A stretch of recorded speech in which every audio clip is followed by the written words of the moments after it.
Fibromyalgia affects as many as 5 million Americans ages 18 and older. Most people with fibromyalgia are women. Join us today as we discuss pain management with Dr. Nader Helmi from McKenna, Ruggiero, and Helmi Pain Specialists.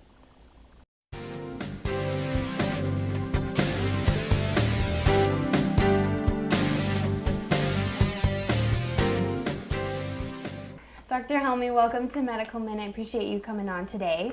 Thank you. Great seeing you, Megan. So people with fibromyalgia kind of experience pain that no one can really understand, but what exactly causes it? Well, Megan, fibromyalgia is a difficult challenge for us in pain management. It's not very well understood.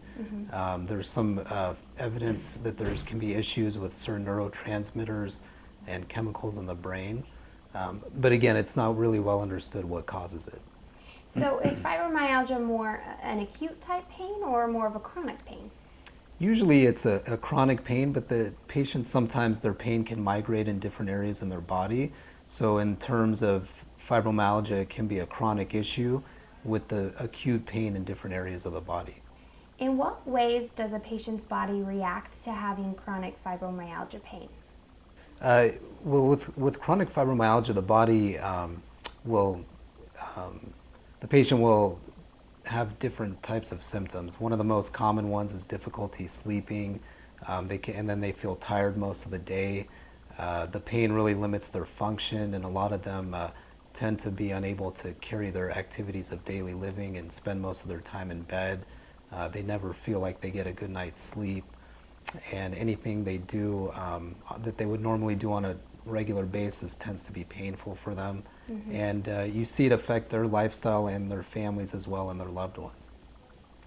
So how does a patient know if they have fibromyalgia? Does it happen all of a sudden, or is it something that kind of grows?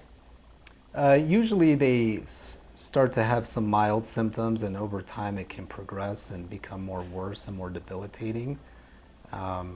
That's usually how it presents in most people. What kind of symptoms should people be looking out for? They should be aware of things that normally wouldn't hurt them that do, like a hug from their spouse, or issues with their sleep, or they notice that their pain migrates from different areas of their body. So one day their lower back is hurting them, and then a few days later they're having pain in their neck or their abdomen. And then usually they tend to be very tender and throughout their body and have diffuse pain in that aspect of it. Does the pain specifically start in an area that's common with most people, or is it just sporadic? It tends to be more sporadic. It's very difficult. You know, fibromyalgia is a clinical diagnosis. There's not any specific finding in an X-ray or an MRI. So it really varies by case. It's a very complex syndrome. So when do they make that choice to actually come see their provider about their pain? Usually when they get to the point where they're not functioning well and they're not sleeping well, and they start feeling depressed and having other issues, that's usually when they first present to their primary care physician. And then once they come and see you and there's a treatment put in place, what are some of the tips that you give them to maybe ease some of the pain at home?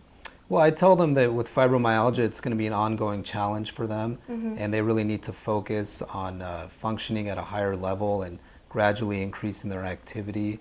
I also tell them that they need good support from their family, and sometimes some coping mechanisms from mental health can be helpful as well. That's great. Well, thank you so much for coming on and talking to us about fibromyalgia, and we really appreciate your time. Great, thank you.